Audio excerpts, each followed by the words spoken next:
You want to know what betrayal feels like? Picture me, grinding through life, a Canadian veteran scarred from Afghanistan, coming home to my own house in Vancouver, worth 1.5 million Canadian dollars, left by my grandma, only to have my stepmom, this venomous snake, sneer in my face, demanding I pay $800 a month in rent. Rent. While her two useless kids lounge around, one glued to his Xbox dreaming of Twitch stardom, the other snapping Tim Hortons selfies for Instagram clout.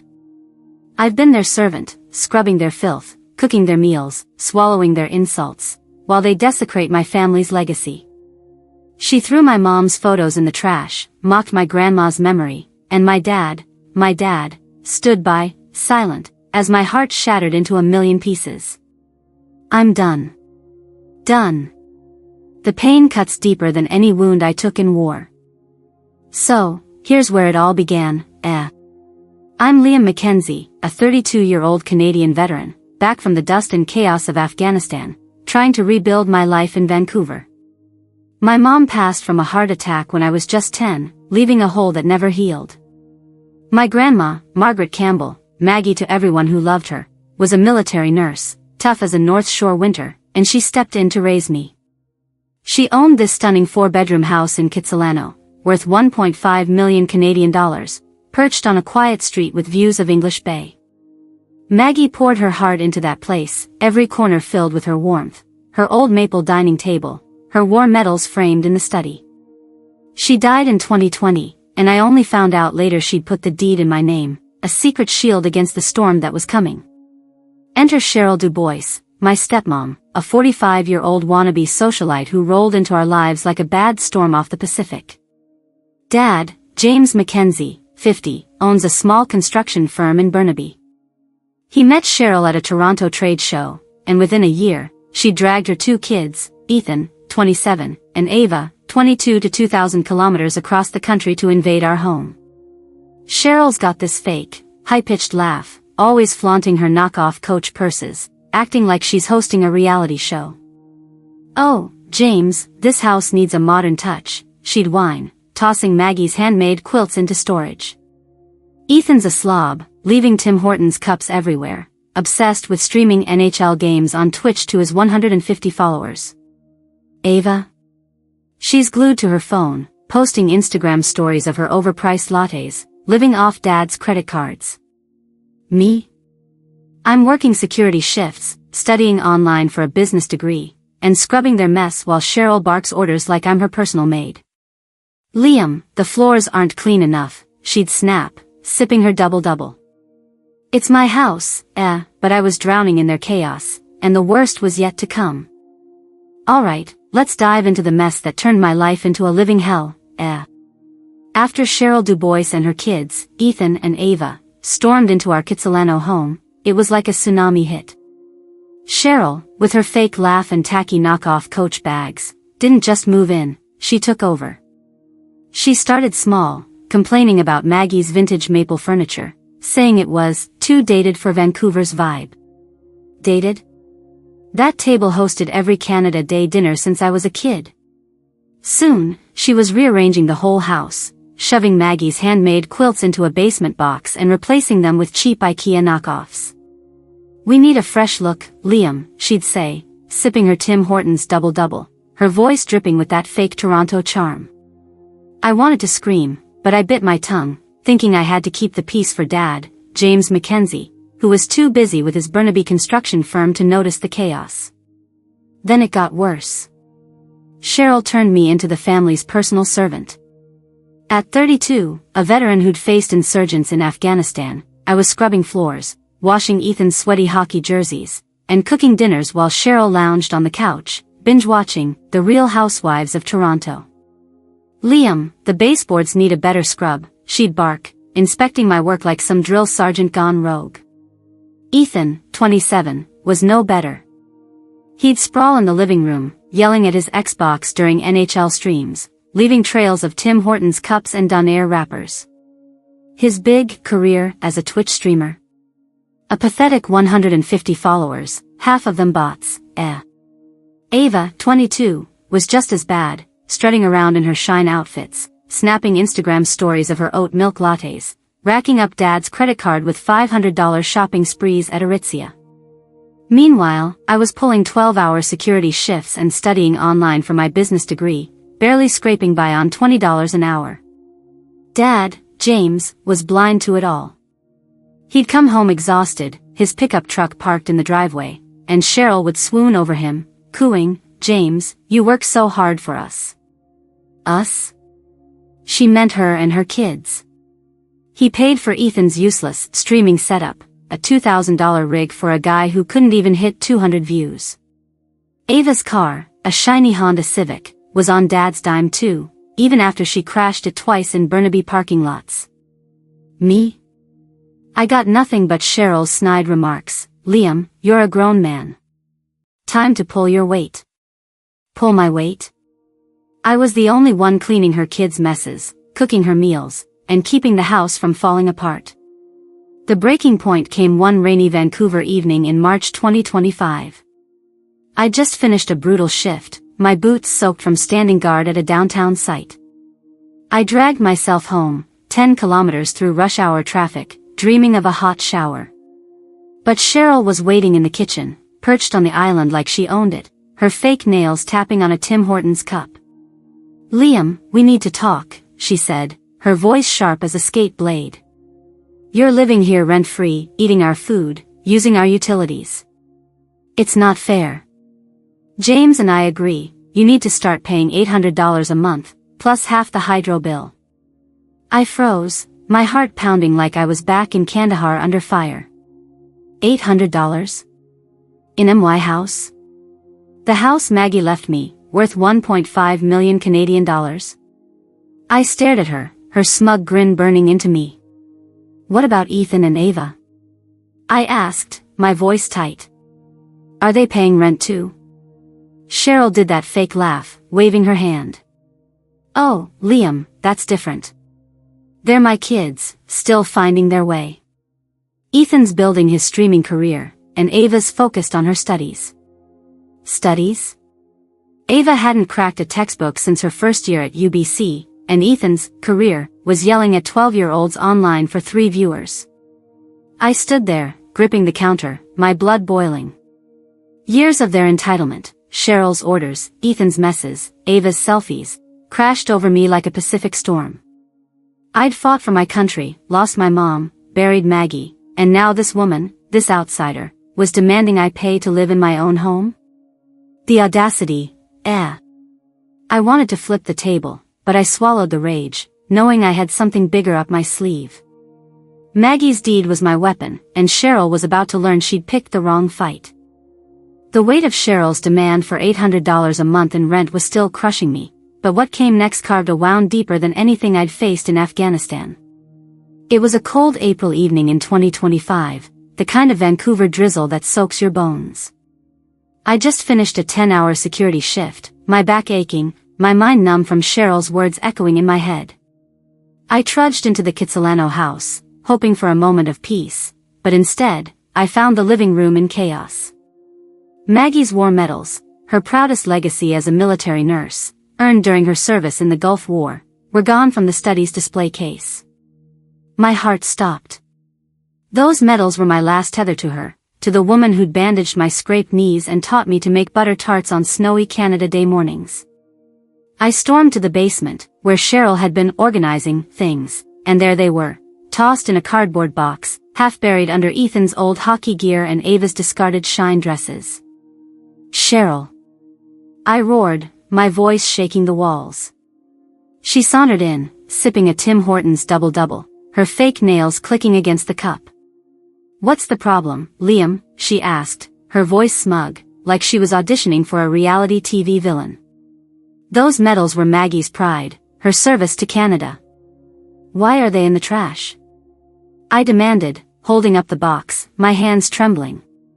Cheryl rolled her eyes, tossing her hair like some West End diva. "Oh, Liam, they're just old junk collecting dust. I'm decluttering for a fresh start, You should thank me." Thank her? My vision blurred with rage and grief. Those medals weren't junk, they were Maggie's soul, her sacrifice. And Cheryl, This outsider who'd waltzed into our lives, had defiled them without a second thought. I sank to the floor, clutching the box, the cold metal of the metals biting into my palms. Memories flooded back, Maggie's stories of saving soldiers under fire, her gentle laugh as she showed me how to roll dough for butter tarts, her promise to always protect me. Now, her legacy was tossed aside like garbage. I looked up, tears burning my eyes, and saw Cheryl smirking, unfazed. "Grow up, Liam.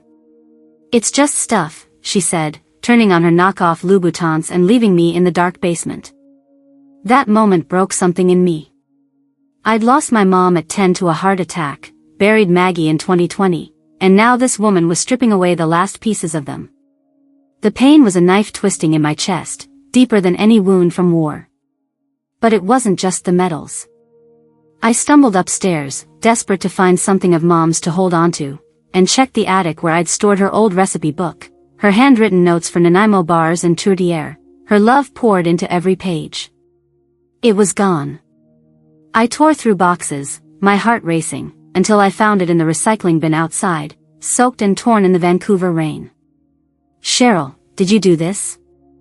I shouted, bursting into the kitchen where she was scrolling on her phone, probably shopping for more fake designer bags. She didn't even look up. "Oh, that old book? It was falling apart, Liam. I'm helping you move on," she said, her voice cold as a February wind off English Bay. Helping me move on? That book was my mom's voice, her warmth, and Cheryl had thrown it out like it was nothing. I turned to Dad, James, who was sitting at the dining table, staring at his coffee like it held all the answers. "Dad, say something," I pleaded, my voice cracking. "She's destroying Mom's memory, Maggie's legacy."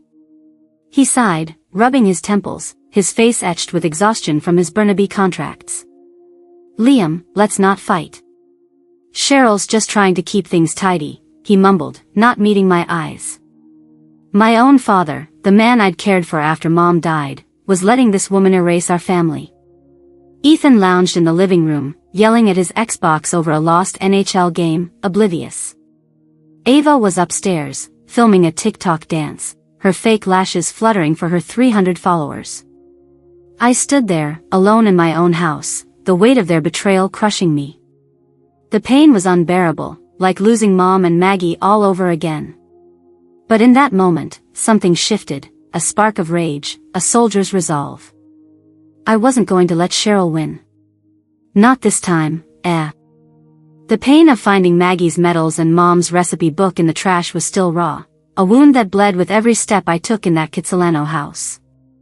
But that April night in 2025, something snapped inside me, I wasn't just a veteran who'd survived Afghanistan, I was done being Cheryl Dubois's doormat.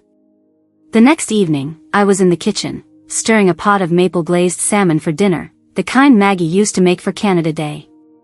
Cheryl, Ethan, and Ava were sprawled in the dining room, waiting to be served like royalty. James, my dad, sat quietly, his eyes fixed on his phone, avoiding the tension. Cheryl, in her tacky faux Chanel scarf, tapped her fake nails on the table, ready to drop another bomb. "Liam," she said, her voice sharp as a Stanley Park wind, "we've been too generous. That $800 a month rent starts next week. It's only fair, since you're freeloading in our home."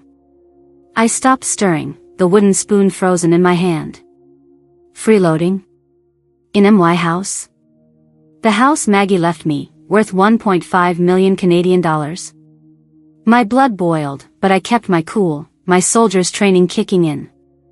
I turned off the stove, safety first, and faced her, my voice steady but laced with fury. "Cheryl, let's get one thing straight. I'm not paying a dime. This house? It's mine.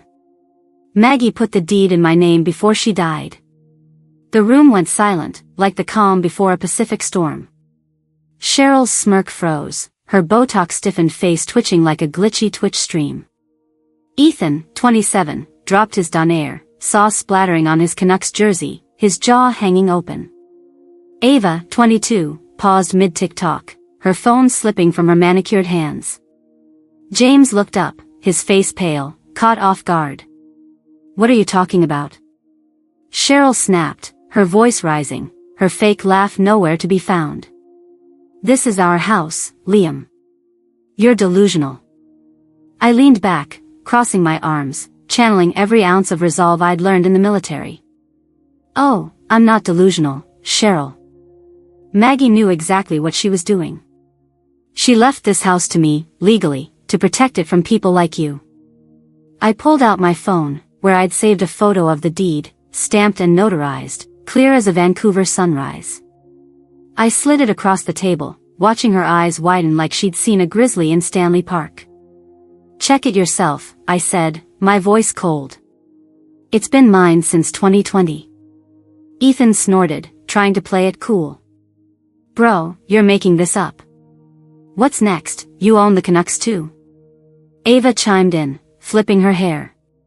Yeah, like, no way you own this place. It's totally Mom's vibe. I ignored them, my eyes locked on Cheryl, who was now scrambling for her phone, probably to call Dad for backup. But I wasn't done.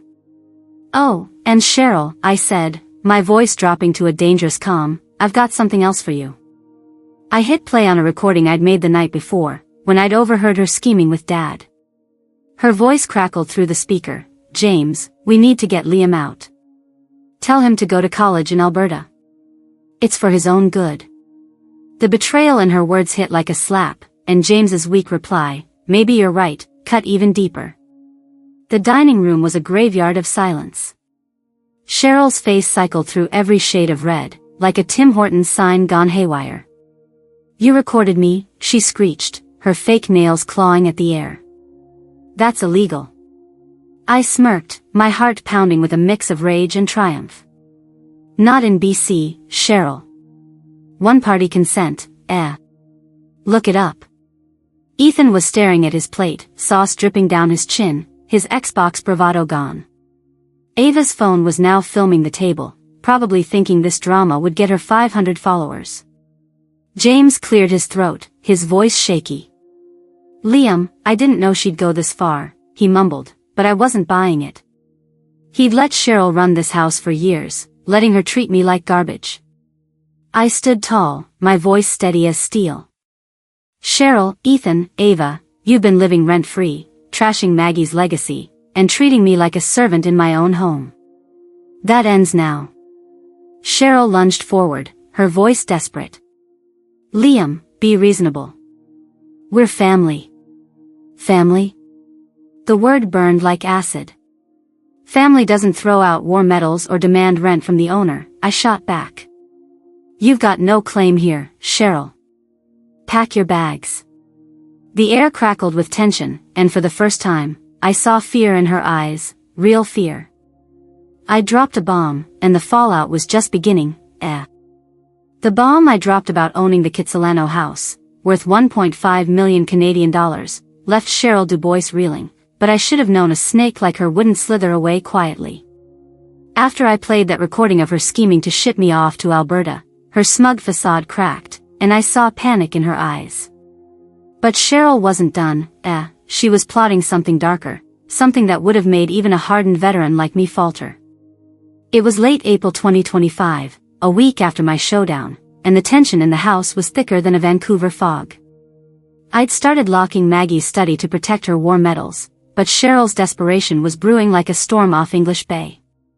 She wasn't just fighting to stay, she was out for revenge, determined to make me pay for humiliating her. I was at my security job, 12 kilometers away in downtown Vancouver, when my phone pinged with a motion alert from the cameras I'd installed after Cheryl's stunt with Maggie's medals. I'd set them up around the house, a soldier's precaution, to keep an eye on her. The footage was chilling. Cheryl, in her knockoff Gucci jacket, was sneaking into the living room with a can of red paint, splashing it across Maggie's hand-carved maple bookshelves. If I can't have this house, no one will, she muttered, her voice low but venomous, caught crystal clear by the camera's mic. She didn't stop there, she dragged a knife across the hardwood floors Maggie had chosen, leaving deep scratches like wounds. My heart sank, each mark a stab at Maggie's memory. But it got worse. I switched to the garage camera and saw her listing Maggie's antique oak dining table, the one we'd used for every Canada Day butter tart feast, on Kijiji for a measly $200 Canadian. Perfect for a modern home, the listing read, as if she had any right to sell my family's soul. I sped home, my truck tearing through 10 kilometers of rain-soaked streets, my blood boiling hotter than a Tim Hortons coffee. I burst into the house, finding Cheryl in the kitchen, her phone out, probably checking her Kijiji ad. "What the hell are you doing, Cheryl?" I roared, my voice echoing off the walls. She jumped, her double-double spilling across the counter. "Liam, you're overreacting," she stammered, her fake nails clutching her phone like a lifeline. "I'm just sprucing things up." Sprucing? She'd defaced my home, Maggie's legacy, and was trying to pawn off our memories for pocket change. I pulled up the camera footage on my phone, holding it up so she could see her own treachery. "This is you, Cheryl, destroying my property and trying to sell what's not yours." "Explain that, eh?" Her face went white, then red, like a malfunctioning stoplight. "You can't prove anything," she screeched, but her voice cracked, betraying her fear. Ethan, 27, stumbled in, still in his Canucks jersey, reeking of yesterday's done air. "Yo, chill, man. It's just paint," he mumbled, barely looking up from his phone. Ava, 22, was filming the whole thing for TikTok, her fake lashes fluttering as she whispered, "This is gonna go viral." I ignored them, my eyes locked on Cheryl. "You think you can wreck my home and walk away?" "I'm calling the cops," I said, my voice steady but burning with rage. I dialed 911, reporting vandalism and theft, my military training keeping me calm despite the storm inside. James, my dad, walked in, his work boots muddy from a Burnaby site. "Liam, what's going on?" he asked, his voice tired. I showed him the footage, Cheryl's paint, the scratched floors, the Kijiji ad. His face fell, the weight of 12 years of Cheryl's manipulation hitting him.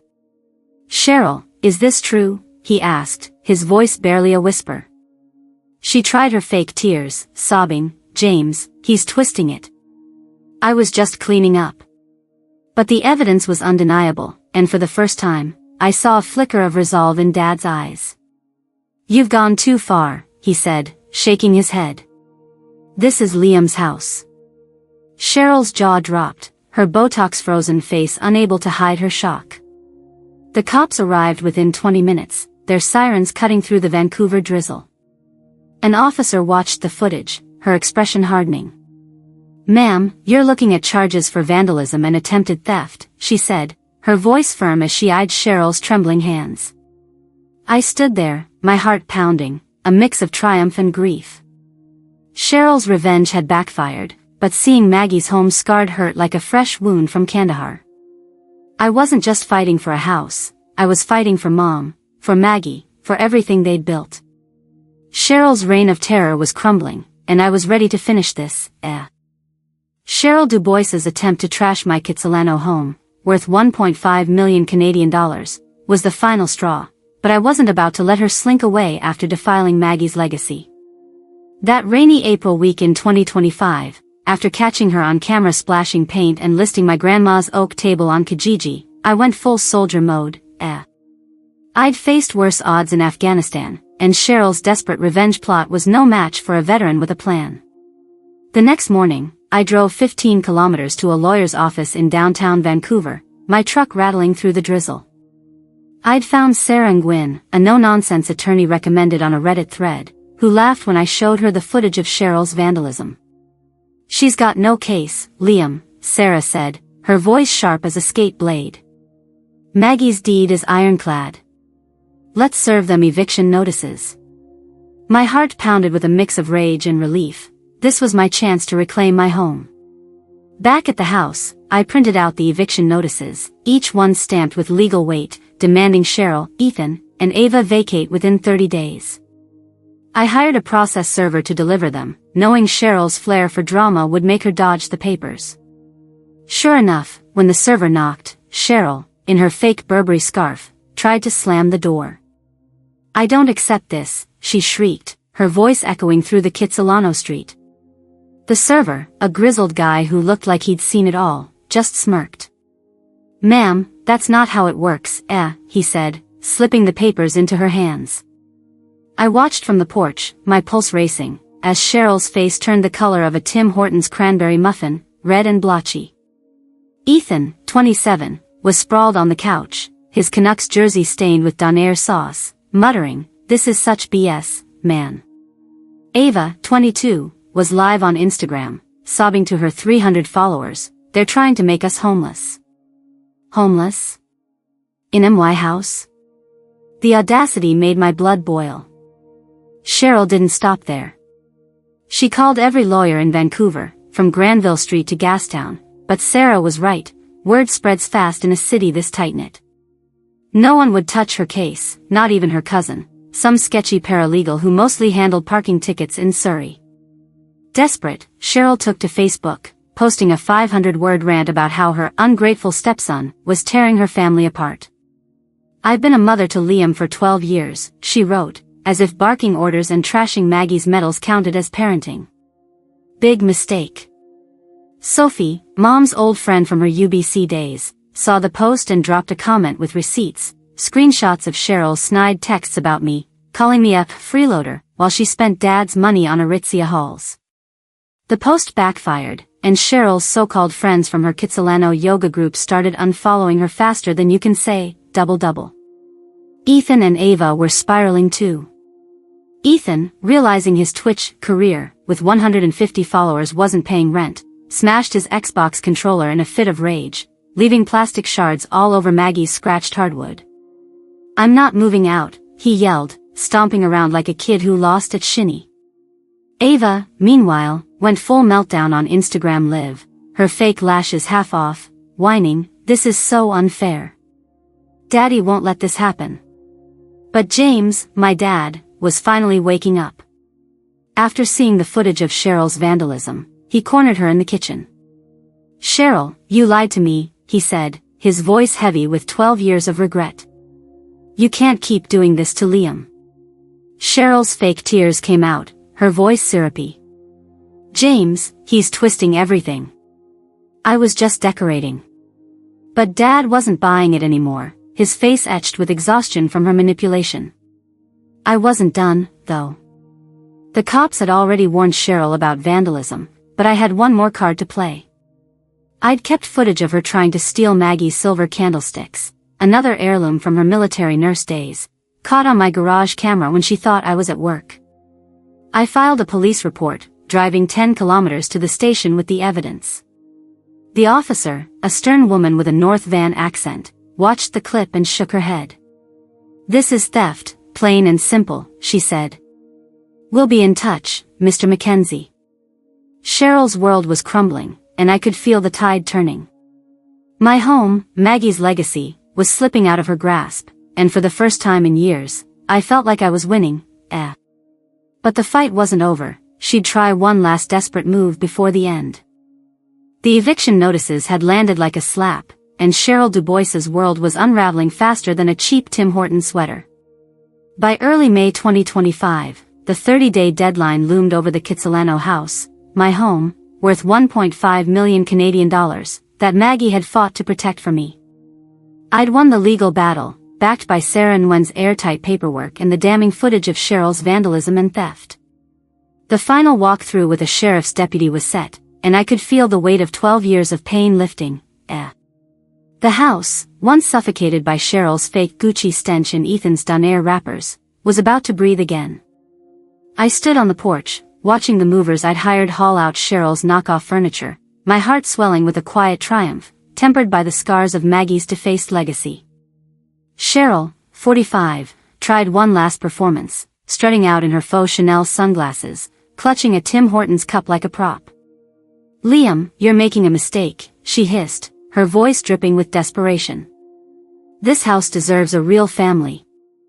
I crossed my arms, my veteran's resolve unshaken. "Cheryl, you had 12 years to act like family. You chose to trash Maggie's memory instead." Her face crumpled, the Botox failing to hide her panic as the deputy, a stern woman with a North Van accent, handed her the final eviction papers. "Time's up, ma'am," she said, her tone as cold as a February rain. Ethan, 27, shuffled out, his Canucks jersey wrinkled, dragging a duffel bag. "This is brutal, man," he muttered, his Twitch dreams dead at 150 followers. Ava, 22, was sobbing, her phone still recording for Instagram, whining, "My followers are gonna hate this." I almost laughed. Her 300 followers weren't exactly a fan club, eh? The movers cleared out the last of their junk, leaving the house eerily quiet. I walked through the rooms, running my fingers over the scratched hardwood, the paint-splattered bookshelves. Each mark stung, but I was already planning to restore Maggie's vision: new floors, fresh paint, a tribute to her strength. I turned Ethan's old room, once a shrine to his failed NHL streams, into a gym where I could train like I did in the army. Ava's room, littered with shine bags, became my study for my business degree. Cheryl's so-called meditation corner, where she'd watched Real Housewives, was now a display for Maggie's war medals, polished and proud. The house was mine again, a sanctuary reclaimed. Cheryl and her kids landed in a cramped 800-square-foot apartment in Surrey, 20 kilometers away, with her sister, who was already posting on Facebook about messy house guests.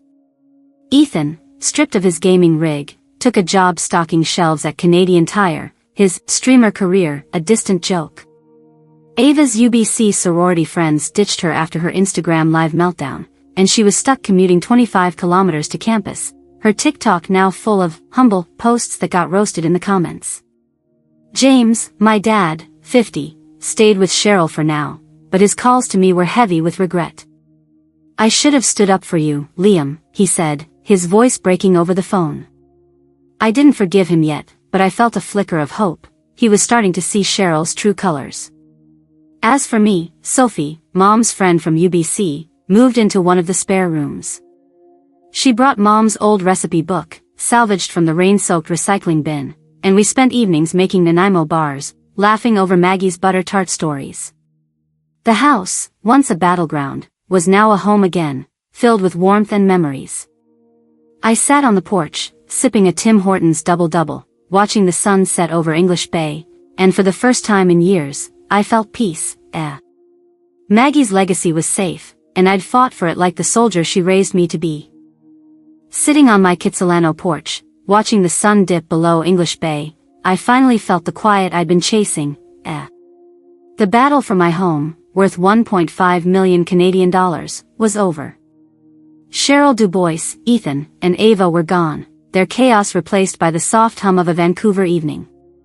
Maggie's medals gleamed in their new display, and Sophie's laughter filled the kitchen as we perfected Mom's Nanaimo bar recipe.